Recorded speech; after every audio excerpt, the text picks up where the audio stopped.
it's what kind of climate change conversations are going on. As always, Victoria, you say it perfectly. So, Sally, on that point, I mean, Prince Charles has really been much more front and center this visit so far. I mean, he greeted President Trump when they landed at Buckingham Palace. He walked him through the review of the Guard, and now this formal tea. What do you think that means, that Charles is taking a lot of the lead so far in this visit?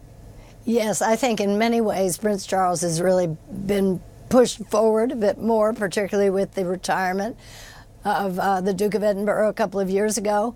But if I'm one amusing thing today, which is people probably really don't know this, but back in 1988, when Charles was in Palm Beach for a charity polo event, Donald Trump gave him tea at Mar-a-Lago, and he was very involved in all the events. It was for a conservation charity that meant a lot to Prince Charles. So this is not the first time they've had tea together, and in fact, the last time they had tea together, it was Donald Trump and his then wife Ivana, who were the hosts.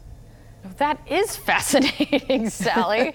How the tables have turned slightly, or maybe not that much, actually. Yeah. So, Victoria, then the big event is the state dinner this evening. Can you lay out the importance of it and the ceremony and kind of, I mean, it's a beautiful thing to see in the moments that we do see. It really is. Now, today we have seen the finest pomp and pageantry the British have to offer. And yes, it is a big show. And yes, Donald Trump responds to a big show, particularly in his honour. But it goes much further than that. These types of events are laid on to really further Britain's interests and to solidify, to reaffirm that special relationship. So tonight we are going to see the finest in royal hospitality. I mean, when they set up these state banquets, they're taking rulers to measure the distance between the chairs and the table. Nothing is left to chance. The Queen will come in and oversee everything before her guests of honour arrive. She's been known to move the flowers, to master the microphone. She doesn't miss a beat.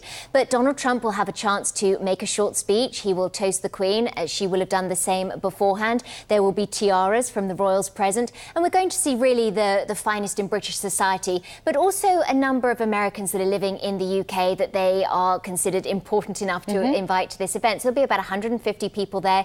It will be a lavish affair, and really it'll be I think probably of this 3-day visit, it'll be the most lavish of everything. I do want to, though, ask you, before we even get there, Sally, let's talk still about this tea. And Victoria had touched on it, which is there may be many difference in views between Prince Charles and President Trump, but maybe no more so than their views on climate change. It's a cause that the prince has been fighting for years, but it is, when it comes to climate change, President Trump has called it a hoax, and he kind of often links it to weather patterns. I mean, how would Prince Charles bring up an issue like this? I mean, how could this go? Well, I suppose he could bring it up delicately. One pattern in the way Charles has behaved in the last few years as he has approached his time in taking the throne is that he has been much less controversial in his public statements. He made his views known and has made them known very, very clearly over the years. He was he offered early warnings on climate change, on threats to the environment, such as from plastics, which is, I think everybody can agree now.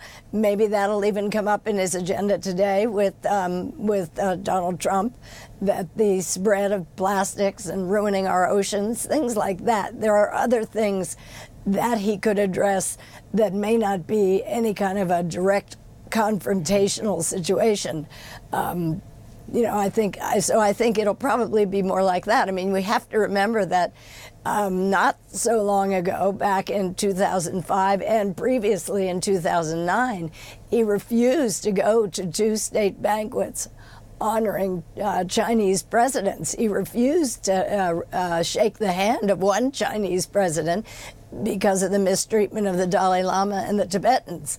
He's much more muted. He's getting prepared for the role that he will assume, which in the wonderful phrase is called the light above politics. He's obviously free to voice his views now, but he's not doing it in so forthright a way. Yeah. Oh, as we all keep saying, to be a fly on the wall. One thing that is very unique about President Trump, though, is things that happen in private.